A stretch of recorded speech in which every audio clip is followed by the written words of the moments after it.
Good morning, children. So, here we are starting with the part 3 of ratio analysis chapter. In the previous two parts, we have discussed the various formulas and subparts of liquidity ratios and practical questions based on it. So, in this, we are starting with the second type of ratio, that is the solvency ratio. And we have discussed in the first part of this chapter, first video of this chapter, that solvency ratios are further divided into four. It comprises of four types of ratios: debt to equity ratio or debt equity ratio, then your proprietary ratio, then your debt to total assets ratio, and your interest coverage ratio. So we'll be discussing it in detail. Now the first one is debt to equity ratio, or we can also call it as debt equity ratio. Very simple. The formula is debt upon equity, or we can say long term debt upon shareholders fund. We write the formula as debt upon equity or long term debt upon shareholder funds or long term debt upon equity, means the same. Now let us understand what do we include in the debt or long term debt and what do we include in the shareholder funds. So as you can see, debt is equal to long term borrowings plus long term provisions. Now shareholder funds or equity shareholder funds is equal to share capital plus reserves and surplus, or we can say non current asset plus current asset minus current liability, that is the working capital, minus the non current liabilities. Now non current asset plus current asset minus current liabilities minus non current liabilities is equal to non current asset plus working capital, as I said, minus non current liabilities. Or if we want to see that what all comes in non current asset, then we know that tangible assets plus intangible assets plus non current investment, it will be a part of non current asset. If you remember, we have done the format of the balance sheet, so it is depending on that, the subheadings, plus long term loans and advances plus working capital, that is current asset minus current liability, then minus long term borrowings plus long term provisions. So discussing it in further detail, so as we were discussing debt equity ratio, this ratio expresses basically the relationship between long term debts and shareholder funds or equity funds. It indicates the proportion of funds which are acquired by long term borrowings in comparison to shareholder funds. That means how much long term funds we have borrowed in comparison to how much owned capital do we have. This ratio is calculated to ascertain the soundness of the long term financial policies of the firm. It helps to basically access that how solvent a business is. Now, debt equity ratio, the formula is debt upon equity, or we can say long term debts upon shareholder funds or net worth. Long term debts includes long term borrowings and long term provisions, as we have discussed here. And long term here means which have to be repaid or which matures after 1 year. For example, debentures, mortgage loan, bank loan, even if the word loan is given, then loan from financial institutions and public deposits, etc. Shareholder funds includes the share capital and reserves and surplus. And obviously, share capital includes both equity as well as the preference share capital, and reserve and surplus includes all types of reserves and the balance of statement of P&L. So reserve and surplus will include capital reserve, securities premium reserve, general reserve, and balance in statement of profit and loss. The significance. This ratio is calculated to assess the ability of the firm to meet its long term liabilities. Generally, debt equity ratio of 2:1 is considered safe. I would not say ideal, it is safe.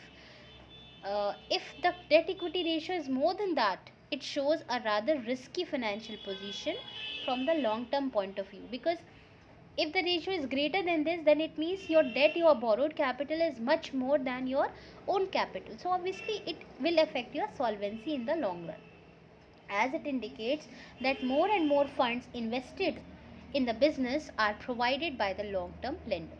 A high debt equity ratio is a danger signal for long-term lenders. The lower this ratio, the better it is for long-term lenders, because they are more secure in that case. Because if our own capital, lower debt equity ratio means what?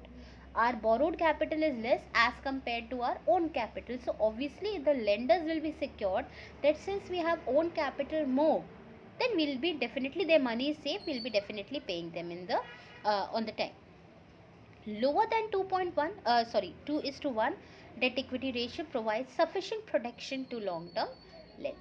Hence it may be concluded that decrease in long term debts decreases the debt equity ratio, increase in long term debts increases the debt equity ratio. Basically, if the numerator long term debts decreases, the debt equity ratio will decrease. If the long term debts increases, the debt equity ratio will increase. Then decrease in shareholder funds, that is the denominator, will increase the debt equity ratio, and increase in shareholder funds, that is the denominator, decreases the debt equity ratio, vice versa. So this was about debt equity ratio. And again, debt equity ratio is also measured in pure form, that is 2 form, 3 is to 1, 2 is to 1, like that. The next type of solvency ratio is the proprietary ratio. The formula for proprietary ratio is shareholder funds or equity upon total assets. Now, shareholder funds or equity here also means the same which we have learnt in the formula for debt upon equity or debt equity ratio. That is shareholder funds or equity or net worth. Here also it means the share capital, both equity share capital plus preference share capital plus all reserves plus all surpluses, that is balance of statement of PL. That is the credit balance of statement of PL. And total assets, obviously non-current asset plus current asset, or we can say tangible asset plus intangible asset plus non-current investments plus long-term loans and advances plus current investment plus inventories including loose tools and spare parts, because here we have to include all the assets, plus trade receivables plus cash and bank balance plus short-term loans and advances plus other current assets. Now again, what is proprietary ratio? What is the formula? Equity upon total assets, or we can say proprietor's fund or shareholder funds upon non-current asset plus current asset, that is the total asset. Now the significance. A higher proprietary ratio is generally treated as an indicator of sound financial position from a long-term point of view. Why? Because obviously it shows that our capital is more, because it means that a large proportion of total assets is provided by equity, and hence the firm is less dependent on external sources of finance. On the contrary, a low proprietary ratio is a danger signal for long-term lenders, as indicates a low margin of safety available to them. The lower the ratio, the less secured are the long-term loans, and they face the risk of losing their money. The third type of solvency ratio is debt to total asset ratio. Again, as the name suggests, numerator will be debt, denominator will be total asset. So formula will be debt upon total asset, and here debt will include just the same which we have calculated in debt equity ratio, that is debt will comprise of long term debts. It will include your long term debts, long term borrowings, long term provisions, etc. Upon total asset, again total asset will comprise of non current asset including non current investment plus current asset. The fourth type of solvency ratio is the interest coverage ratio. The formula for interest coverage ratio is net profit before interest and taxes, that is NBIT, net profit before interest and taxes, upon interest. And interest here includes interest on only long term borrowing. That means here we are concerned about fixed interest charges. So this is the formula for interest coverage ratio.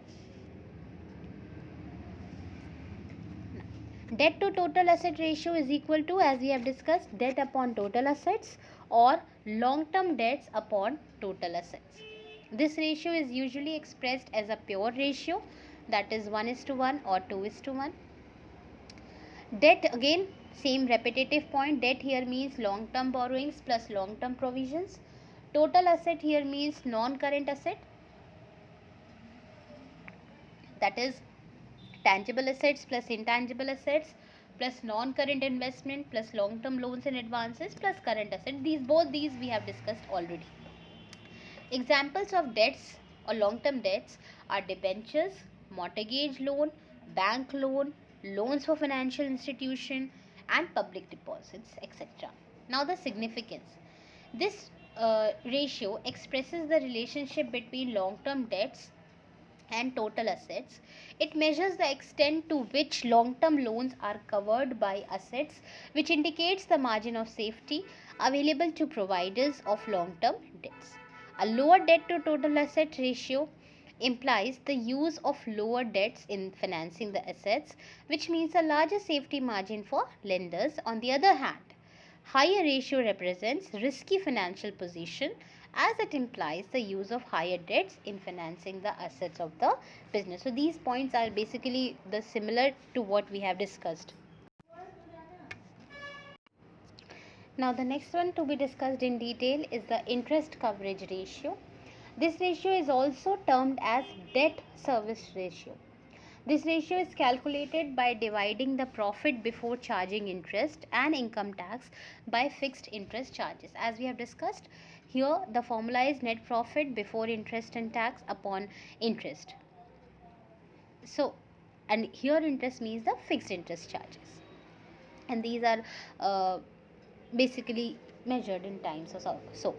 So as you can see, the formula interest coverage ratio is equal to profit before charging interest and income tax upon fixed interest charges.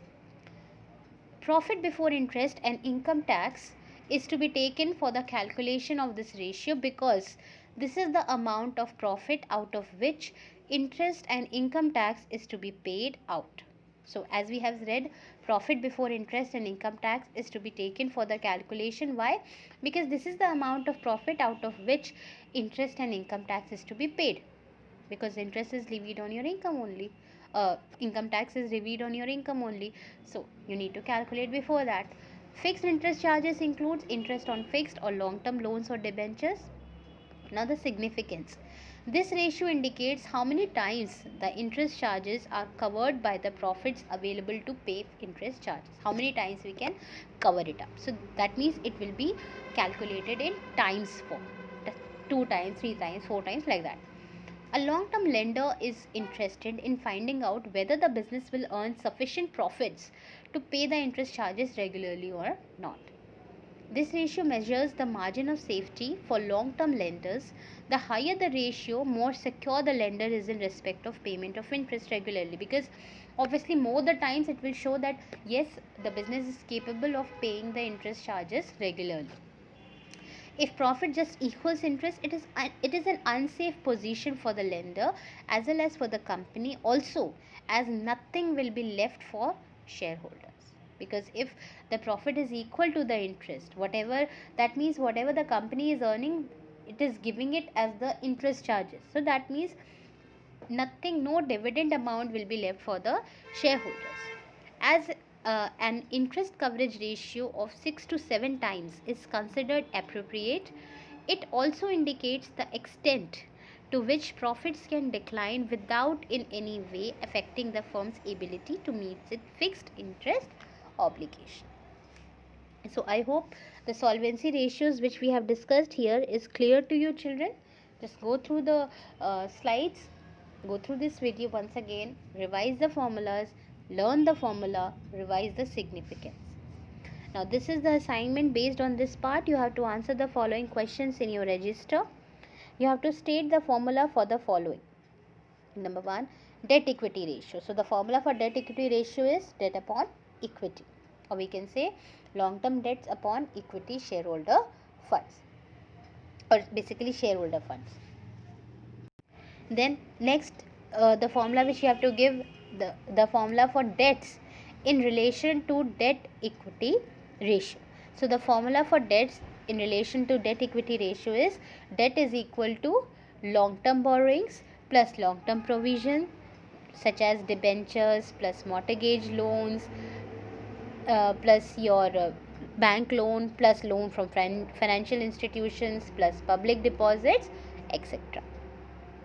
Then next question is, you have to give the formula for equity or shareholder fund. So this we know that the formula is equity share capital plus preference share capital plus general reserve plus securities premium reserve plus credit balance of statement of PL, all this which we have discussed, plus capital reserve.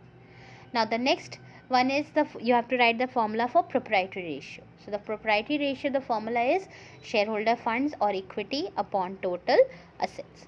Then you have to give the formula for total assets. So total asset is equal to non-current asset plus current asset, and if you have to write it in detail, then total asset is equal to tangible assets plus intangible assets plus non-current investments plus long-term loans and advances plus current investment plus inventories including loose tools and spare parts plus trade receivables plus cash and bank balance plus short-term loans and advances plus other current assets.